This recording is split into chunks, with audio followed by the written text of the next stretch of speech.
അസ്സലാമലൈക്കും. ഞാനിന്ന് വളരെ സിമ്പിളായിട്ട് നമുക്ക് പെട്ടെന്ന് ഉണ്ടാക്കാൻ പറ്റുന്ന ഒരു മക്രോണി ചിപ്സിൻ്റെ റെസിപ്പിയുമായിട്ടാണ് വന്നിട്ടുള്ളത്.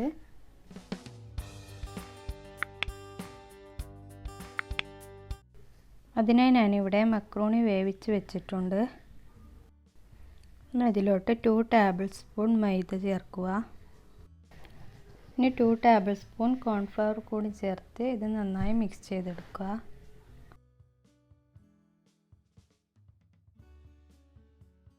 ഇതിവിടെ നന്നായി മിക്സായി വന്നിട്ടുണ്ട്. ഇനി ഇത് ഫ്രൈ ചെയ്തെടുക്കണം. ചൂടായ ഓയിലിൽ ഒരു മീഡിയം ഫ്ലെയിമിൽ വേണം ഇത് ഫ്രൈ ചെയ്തെടുക്കാൻ.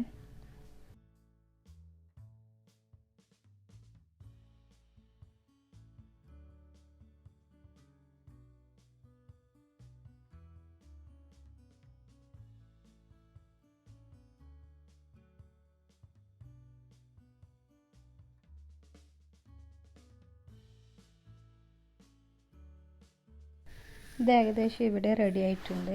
ഇനി ഇതിനു വേണ്ടി ഒരു മസാല തയ്യാറാക്കിയെടുക്കണം. അതിനായി 2 ടീസ്പൂൺ മുളക് പൊടി, പിന്നെ ആവശ്യത്തിന് കുറച്ച് ഉപ്പും ഇട്ട് ഇത് നന്നായി ഒന്ന് മിക്സ് ചെയ്തെടുക്കുക.